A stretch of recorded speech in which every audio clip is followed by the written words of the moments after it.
So good morning, everyone, and thank you for joining us. I hope you all had a great long weekend. Before I begin, I just want to let you know that you will be muted during the presentation. If you have any questions, put them in the chat box and Adam will be asking the questions at the end for you. So today we have Stephanie Miner. She's an employment lawyer who will be discussing your obligations as an employer and address key elements and employment law in light of recent COVID-19 developments. Stephanie joined Mason Bennett John Cox as an associate lawyer after her call to the Ontario Bar in 2017. She practices in the areas of civil litigation and employment law. In her litigation practice, Stephanie represents corporations and individuals in a variety of contractual disputes at all levels of court.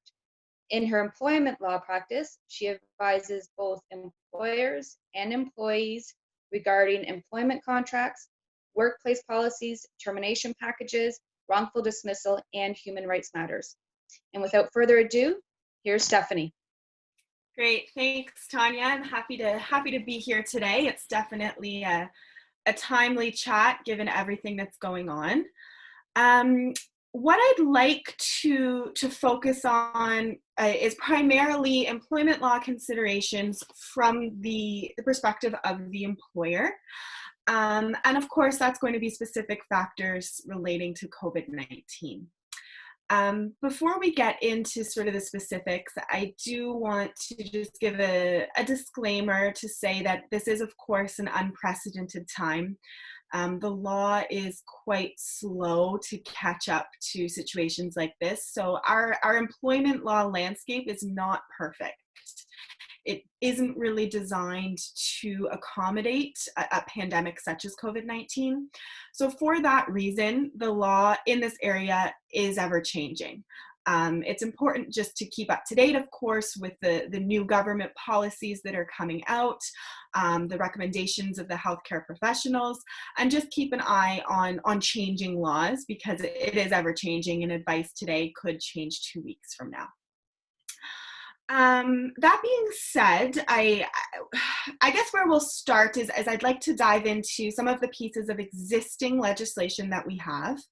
All of the existing legislation is still in force. It hasn't been affected. So we're going to touch on areas such as the Occupational Health and Safety Act, the Employment Standards Act, and I'd like to look at specific factors that could be relevant to employers today. So we'll look at things such as workplace policies, potential terminations, layoffs, and the responsibility of employers. Okay? So let's start with the Occupational Health and Safety Act. That is where the primary responsibilities in a situation like this lie. So as an employer, you have an obligation to take every reasonable precaution in the circumstances to protect your workers, okay? You have an obligation, there's no doubt about that. Now, what that looks like is going to be very context specific. It's going to depend what the nature of your business looks like, the number of employees you have, and where you are operationally, right? So, I mean, a couple weeks ago, we would have been talking about potentially closing down, laying off employees. Now the conversation is leaning more towards reopening, recalling employees, and your obligations and responsibilities are going to change throughout that spectrum. The thing that does not change is that you always want to keep your employees informed and feeling safe. They shouldn't be scared or at risk in their work environment, wherever that is. The first piece in doing that would be to establish coherent workplace policies. Okay, these should be in writing and these should be communicated to your employees. So whether that's via email, whether your policies are available online, whether they're written and posted around the workplace, there should never be an excuse for an employee to say, oh, well, I didn't know that was the rule. I didn't know that was a policy. They should be made aware. Again, these policies are going to change given the situation. But you want to make sure you've given thought to them. So when it comes to COVID-19 specifically, things that you should consider having in a workplace policy are going to stem from the law, but also common sense. So a lot of things you may be, okay? So I'm just going to take you through a list of some considerations that you should think about where business is, okay? So if majority of your employees are working from home, you're going to amend your policies. Particularly if you're looking at bringing your employees back, these policies are going to become even more important and relevant. So first, within the policy, you're going to want to have notification requirements. So should an employee be feeling sick, be experiencing symptoms of COVID-19, or experience a risk of COVID, so, traveling somewhere, being in contact with someone, they have an obligation to inform you of that. You may want to go one step further to say who specifically in the office they're to inform and how that should be done. So providing an email address, perhaps. If you're in a stage where your employees are working from home, you may want to address a work from home clause within that COVID policy. So what hours are expected? Is there a heightened element of privacy now that they're working from home? What are the expectations there? Sanitation, of course, is a big one, particularly when we're talking about working in your office or workplace. So things as simple as having requirements for employees to wipe down their desk, their computer, their phone. I've seen some employers require this to be done twice a day, once at lunch, once before employees leave for the day. Sometimes, it's fine just to say at the end of every day. How are they going to do this? So as the employer, you should be providing all those products, cleaning products, cloths, things like that, instructing them what to use. You want to consider common places in the workplace. So whether that's a conference room or a kitchen, you may need to be assigning a specific individual to take care of those spaces. And then things even as simple as hand washing, right? You're expecting all your employees to be regularly washing their hands, to be sneezing in their elbow. Some of the things seem sort of silly that, employees should know this, but again, you don't have anything to fall back or rely on if you don't have it written in a policy itself. Physical and social distancing is another thing you want to consider. So you may need to do some restructuring depending what your workplace looks like as far as separating desks or even putting up physical plexiglass dividers. And you're going to also want to remind your employees that they should also be trying to keep their distance from their fellow employees, even during lunchtime and break time, limiting the number of people in the kitchen, for instance. In-person visitors and meetings is something, again, you may need to address depending on the nature of your business. So you may say that no clients or visitors are allowed in our building, in our office, unless the reason is ran by management and approved by management. You may want to consider encouraging your employees to use, teleconferencing, communication via email, rather than meeting in person if possible. You're going to want to review your policy as far as paid and unpaid time for your employees. It may be worth reminding them of that so everyone's on the same page, and I'll touch on that a bit later as well. Personal protective equipment, it is the responsibility of the employer to provide that. So if you have a workplace where gloves, masks, even taking your temperature upon entry may be required, you should be providing those. And if you don't have access to those or are unable to provide those pieces of equipment, your employees should not be coming back to work yet.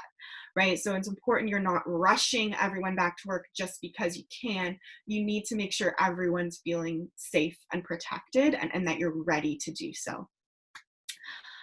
External job site visits or meetings, again, depending on the nature of your business, you may need to address protocol there.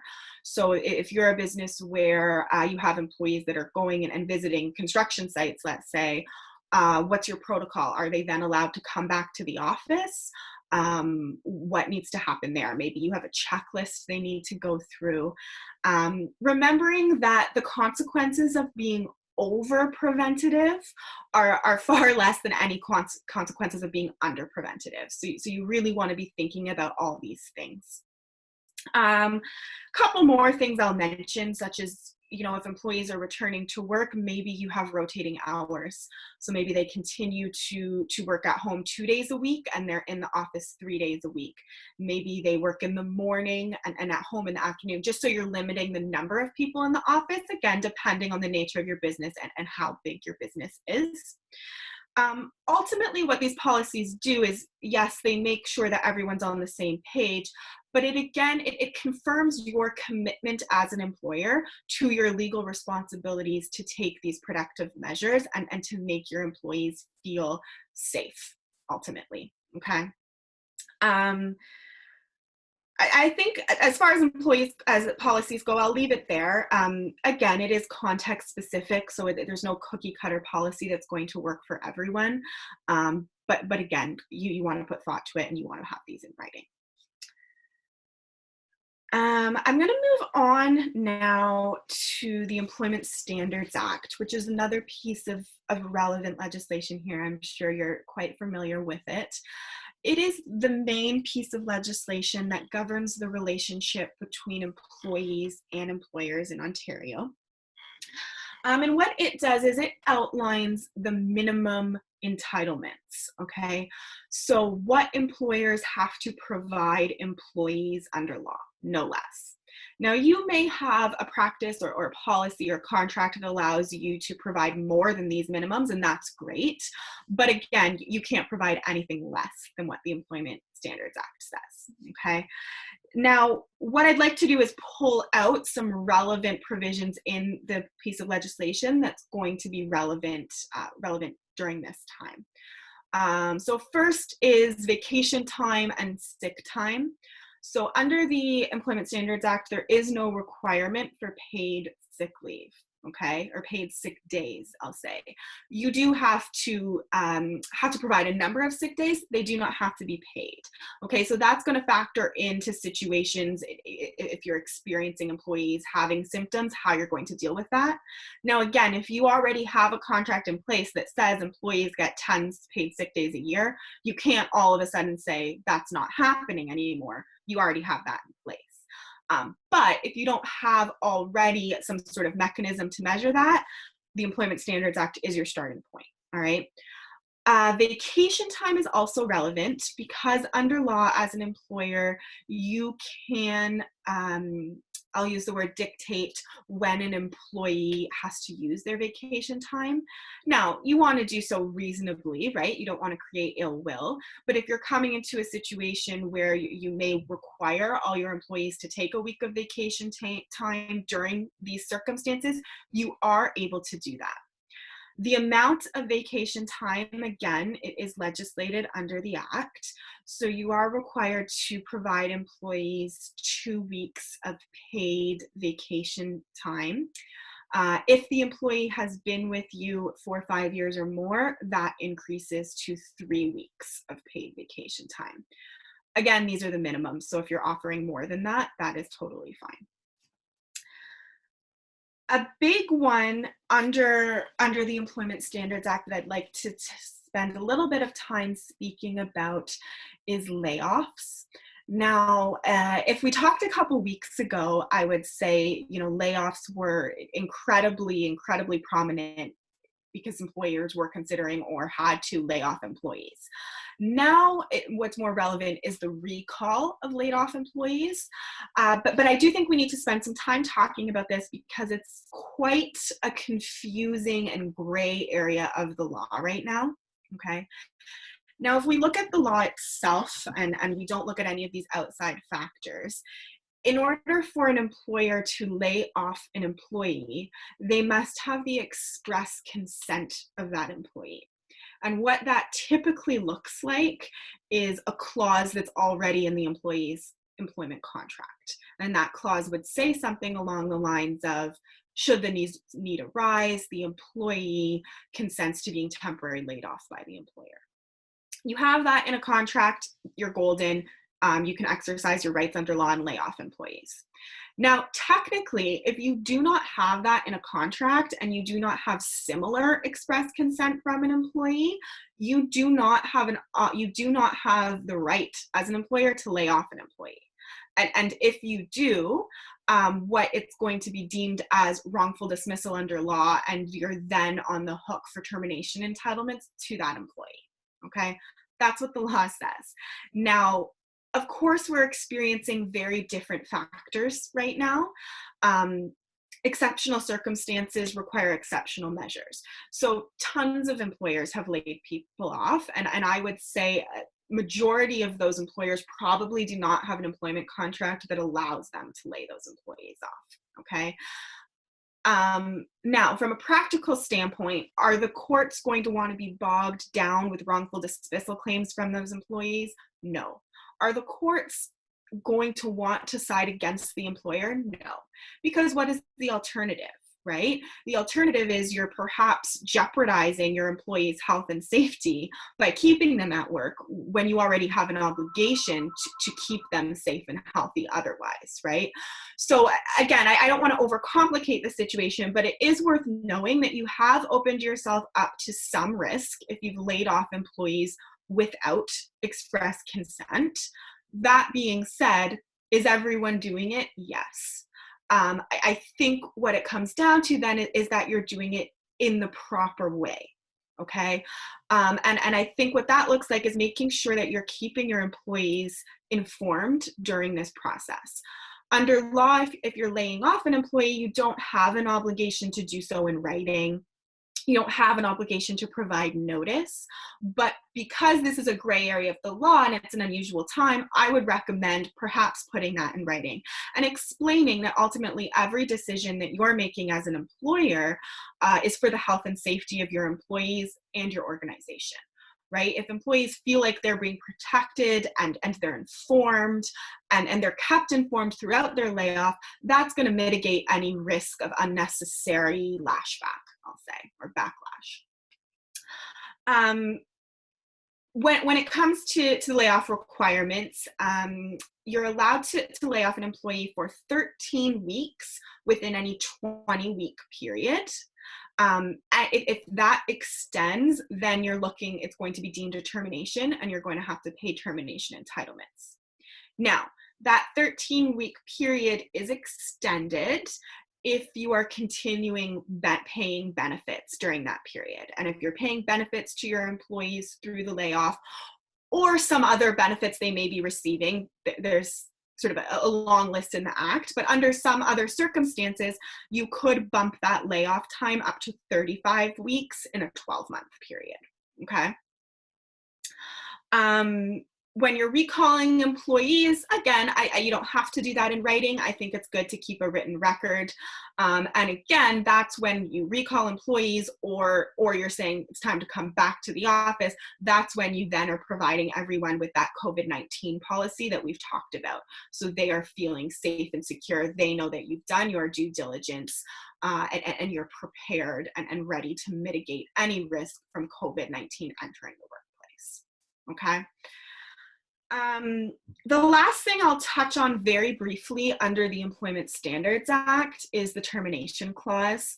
Now, I could talk about employee termination for 2 hours, okay? So I just want to note that given the circumstances, many businesses are hurting, okay? And they have to perhaps make cuts somewhere.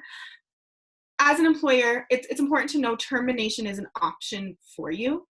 A lot of employers I talk to can be sometimes misinformed about termination. You actually don't have to have a reason to terminate an employee. When you're terminating without cause, the reason doesn't matter. And I usually advise not to give a reason because it's only going to give the employee something to argue about. And I mean, everyone's aware of the economic times that we're in right now. But my point here is that as an employer, you always have the right to terminate an employee, always. And so it may not be easy and it may not be something you want to do, but the option is there. And frankly, sometimes it's a cleaner option than trying to reduce many employees' hours and now you're opening yourself up to constructive dismissal claims. The important thing to remember on termination, though, is that you're compensating the employee properly. So if you're terminating without cause, that employee is entitled to notice or pay in lieu of notice. And that's going to be governed by the employee's employment contract, the Employment Standards Act minimums, and in some cases, the common law entitlements. So I would recommend, if you are looking to terminate an employee, I would say, reach out to an employment law lawyer who can advise you on what those entitlements are, because it can get a little bit complicated. But again, know that is always an option that's available to you, okay? I do want to leave some time for questions at the end. So before wrapping up, I'm just going to hit on a couple other considerations that have come up in my practice, particularly over the past few months. One is privacy legislation. So under normal circumstances, an employee would not have to disclose any diagnosis of illness to an employer. Given the circumstances now, I think that legislation is bent a little bit. So as an employer, you do have an obligation to know if your employees are being tested for COVID, if they've been in contact with anyone with COVID, and you have an obligation to know if they've been diagnosed or tested positive with COVID. You may want to consider, if it is an issue for your employees, you want to consider who you're sharing that with. But again, privacy isn't as big as a concern as it perhaps is otherwise in this situation within the correct parameters. And the last thing I'll say, again, we talked a lot about policies in the COVID-19 context and how important they are. But as an employer, I would also suggest that you have a look at your workplace policies generally. Use this as an opportunity, okay? So yes, you're going to have a COVID-19 policy, and yes, that may be ever changing and evolving as the landscape goes on, and that's completely normal. But you also should have a general health and safety policy in place anyway, right? To be read in addition to that COVID policy. Under law, you also have an obligation to have a workplace violence and harassment policy in place. So if you don't have that, this may be an opportunity to look into something along those lines as well. And it's also always a good idea, just to have other sort of general policies in place to expand on your employment contract. So what is your absentee policy? What is your sick time policy? What is your vacation policy? Perhaps you have an impairment policy. Perhaps you have an internet privacy or social media use policy. Those have also become a little bit more prominent as people work from home, perhaps on their own laptops even. So just use this as an opportunity to just have a look at your organization and where you could sort of ramp up your protection and mitigation measures. So looking at time here, maybe I'll leave it there, and I'll just say, again, it's an ever-changing landscape with the law. It's a very interesting time. I would suggest that you keep up to date with, of course, all the new announcements that are coming down from officials, but also really stay in communication with your employees, because that's only going to benefit your relationship and your organization with your employees in the long run. And again, I sort of, my tagline that I like to give a lot of employer clients is that you should just be communicating that the reason behind all of the decisions you're making is the health and safety of your employees, as well as the continuation of your business. And I think that that's a great approach to take. So that was kind of a quick whirlwind overview, but if anyone does have any questions on any of that, I'm happy to address them. Perfect. Thanks for all that, Stephanie. So just a reminder to everybody that if you do have any questions, please put them in the chat and we'll do our best to get to all of them. So maybe I'll kickstart us off a bit, Stephanie, just with some discussions I've had with businesses. And just to start, as businesses are starting to open, one thing I'm hearing is that their employees just simply don't want to come back. And I think there's a few parts to it. So maybe just to start with the first part is the whole safety piece. So employer reaches out to employee, we want to have you back. Employee says they don't feel safe. What are the next steps and how far do you go with that process? Right. I mean, I think ideally you don't want to get to that point, right? So you want to be putting all those preventative measures in place to avoid any employee from saying they don't want to come back. So again, that's not opening just because the government says you can reopen, but taking the time to make sure that you have those measures in place. You should be, again, communicating with employees so they know that you've recognized your obligations as an employer, they know you've done your due diligence, and that you have a policy in place. Ideally, when you're calling employees back to work, you send that COVID policy to them to say, this is what we're doing, this is why you're going to be protected. If it gets, ultimately, employees, you want to give them some leeway, again, given that this time is unprecedented. So if they're saying they don't want to come back to work, you're going to be asking why. And if it's because they feel unsafe, you're going to be saying, okay, well, how would you feel safe? And working with them, because you're going to run into problems if you say, well, you have to come back, and they're saying, I don't feel safe. Yes. If it escalates beyond that, then you do get into a situation where, if they're not coming back to work, then what are they doing? Are they resigning, right? And if they're resigning, then that's their choice to do so, right? They haven't, if it gets into termination talk and things like that, they have an obligation to mitigate any loss they've been experiencing by ultimately coming back to work, right? Mm-hmm. Ultimately, it doesn't extend to that point, but I think the main takeaway is to make sure that you have all these measures in place, that you've done your due diligence, so employees will feel safe. Perfect. And then, so the second part, I guess, to my initial question was I've spoken to some where some of their employees were able to get EI and the CERB, and they're almost seeing it as, I'm making more money staying at home than coming back to work. So what would an employer do in that situation?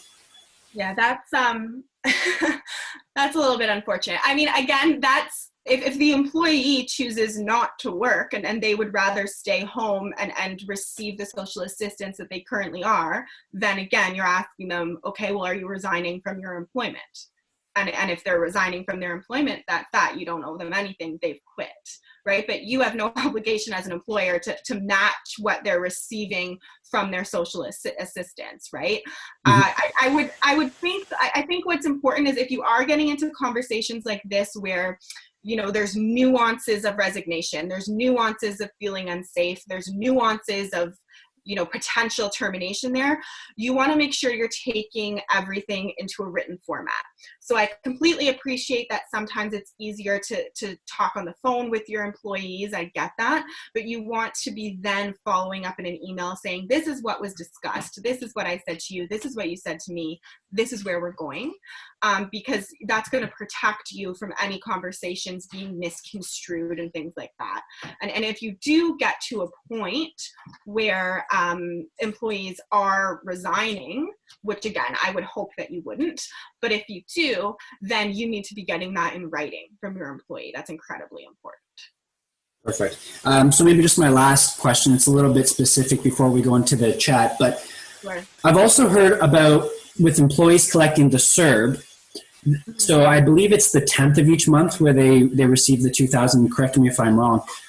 So if an employee has received the CERB for, say, May, and now they're being called back to work now, are there any provisions with that? Are they expected to only work a certain amount? And maybe this is more of an accounting question, but I was just wondering if you had any thought on that. Yeah, I mean, you're absolutely correct. It would be a good question for an accountant. I'm not sure on that. I don't even know that an accountant would be sure on that, to be honest with you, because there's quite a few gray areas. The government has been great in putting out the assistance, but of course there's going to be loopholes that come with that. I don't think there would ever be a scenario where an employer would be prevented from calling an employee back to work until their piece of social assistance ran out or that period was covered. That, from a public policy standpoint, I would never see that happening. But yeah, an accountant may be able to answer that specific question better than I could. Perfect. So just kind of going to the chat, the chat now. Is there somewhere where employers can get almost like a basic template for procedures to deal with COVID? Yeah, I mean, more and more, there's a lot of you can find a lot of stuff online. So, I mean, I know I'm trying to think of what would be available to the public, specific resources. You know what? The Ontario government, I believe I was on their site the other day, and they do have a link that I believe gives some policy measures that you should consider putting into your policies, and preparedness and calling everyone back to work and in reopening. So that would be a great starting point. You know, of course, you can do a Google search and a million things would pop up. You want to be careful with that, like with anything. But the government is a good starting point. And then, of course, boards of trade and chambers of commerce are really great also at echoing all those policies and recommendations that are coming down from the health and government officials. So, and again, just echoing, not to keep repeating myself here, but you also want to make sure that you're designing something that works for your workplace. When we get to policies, there's not a lot of concrete hard law involved. It's more nuances that work for you. So take a boilerplate template, but make sure you're putting thought and making it your own, so it works for you and your employees specifically. Yeah, absolutely. So we have a question here from Angie. So she's talking about recalling employees back. So is there a process in terms of how it's expected to do that? Is it based on roles? Is it on tenure? Does it not matter? Yeah, sorry. Go ahead. You have no legal obligation to call specific employees back before others. Nothing under the law says that. It's up to you. Now, from a more common sense, practical standpoint, you perhaps want to put some thought to it.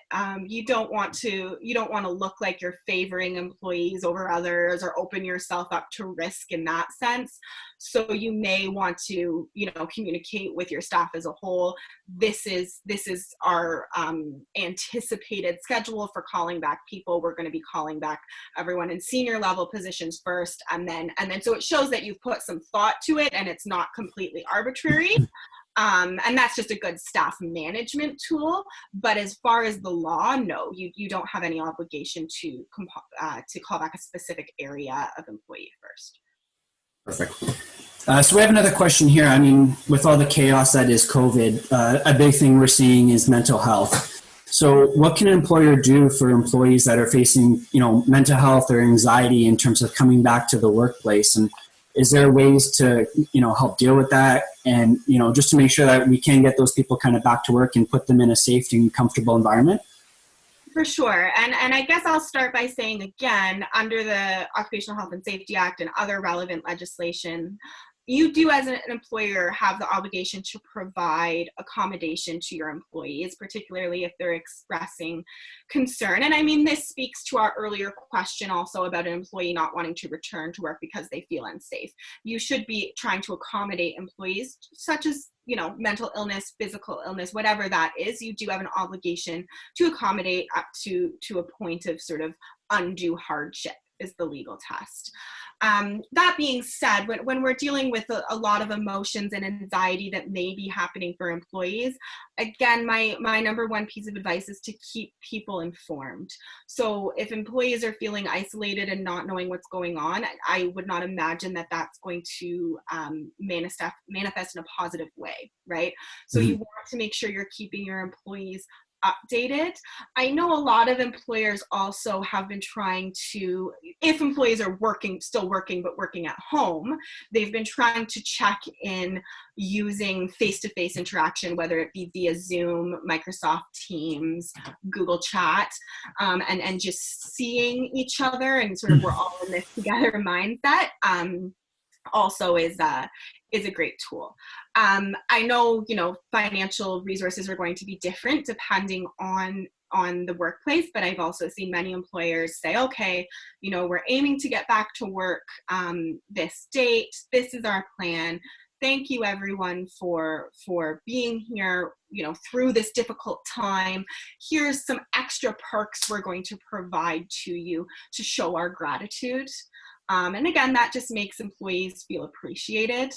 But again, not to repeat myself, but above all, I think having your measures in place, having your policies in place, having everything well thought out. So when employees are returning, they're thinking, wow, I'm protected here. My employer has my best interests at hand. I think that's going to be your number one tool just to ensure a smooth transition. Perfect. We have a good question here from Dad. She's asking about the PPE, and it's definitely something that it's hard to come by right now. So in a situation in a manufacturing plant, for example, where they're required to have the PPE to come back and work safely, so what happens if they run out? Are they required to send everybody home? Do they shut down? Like, what would a situation look like if they run out of masks and gloves and what have you? Yeah, well, again, you have an obligation to keep your employees safe and take every reasonable precaution in the circumstances. So when we apply that provision in the Occupational Health and Safety Act to this specific issue, that means mitigating the risk of COVID entering the workplace. And if you can't provide the PPE that's necessary to your employees, then, and you can't access it and you know, perhaps they don't have their own either, but you've sort of exhausted every measure, then yeah, you have to send them home. You can't be operating unsafely, because ultimately then you're breaking the law, right? Mm-hmm. Yeah, absolutely. It's an unfortunate time, because I know it's not easy to come by, but yeah. And I think you may have touched on this, but for an employer, what would be the correct process in terms of enforcing the use of things like PPE or social distancing, or the use of the new policies towards COVID? You know, if you're in a plant and you're requiring everyone to wear masks and people are saying that they only want to come back if it's safe, but yet someone's not wearing the mask, what would be a process like that? You know, how do you combat that employee who's not necessarily following the new policies related to COVID?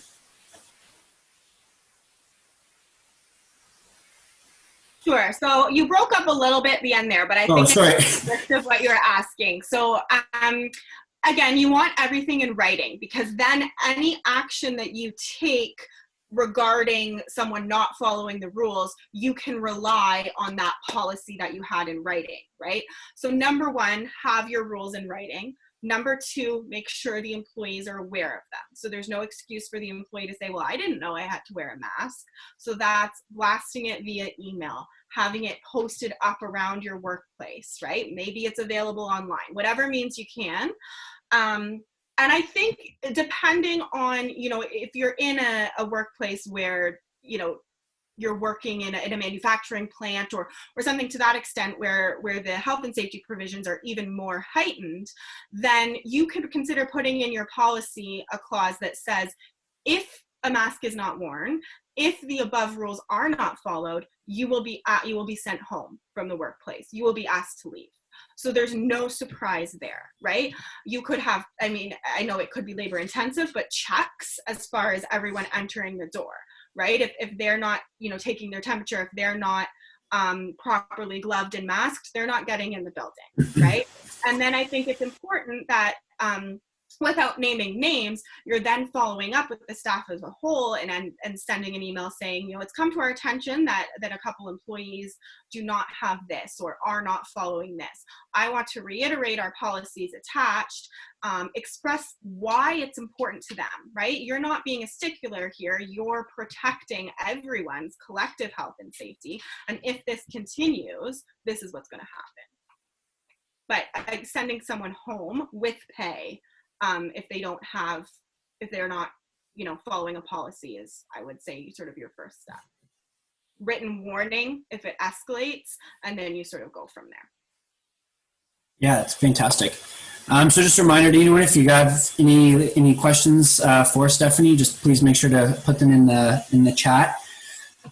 So I guess my last question here, Stephanie, is just, so I guess I wrote down kind of who's responsible for these new policies. So, and I guess what I mean by that is, you know, in a workplace, things like even wiping down the door handle of the entrance or the washroom. Who becomes responsible for that? Is it, each employee as they use it? Is it worth designating a specific person, but that becomes an extra cost? So I guess how do you work that into the policies, or what would make sense for an employer? Sure. So I'll start again with the Occupational Health and Safety Act. There is a provision that says if you have a certain number of employees, you should already have a designated employee that is the sort of health and safety head or go-to person. That is increased to a committee, I'll call it, or a group, if you have the more employees you have in the workplace. So you should, I know, I recognize all employers may not, but under the Occupational Health and Safety Act, you should have some designated individuals for roles such as this, and this would be a great time to call on them, okay? That being said, if you don't have that, I think it's just an element of common sense, right? So it's not too much to ask each employee to be responsible for their own workplace, their own workspace, I'll say. And then if the boardroom has to be used, maybe it's the responsibility of the employee who just used it to, after every meeting, to wipe it down. I know in our office, we've taken measures where we extend the amount of time between meetings, and our receptionist is the one who goes in and wipes everything down. As far as the kitchen area, you're going to want to assign someone who makes sense, right? Someone who maybe is already in there making a coffee every morning, who wouldn't mind taking the extra measures. I mean, this really, it shouldn't be seen as a burden by your staff or an extra step. It should, again, be a collective effort in everyone maintaining the best interest of health and safety for the team itself. So I would think it would be well received, again, because it's in everyone's best interest. Perfect. So if there's no more questions, I guess, Stephanie, I just want to thank you for today. I found it extremely important and relevant to kind of what's happening, especially as businesses start to open. So I guess just thank you so much for joining us today. And if anyone does have any questions, maybe you can circle them to us and we can maybe give them to Stephanie after if there's anything that we missed. Otherwise, though, Stephanie, I just want to say thanks so much. And to everyone else, just a reminder that you can go to CBOT.ca for any future webinars that we're hosting. Thank you so much for having me. Have a Thanks, good day. Stephanie. Yeah.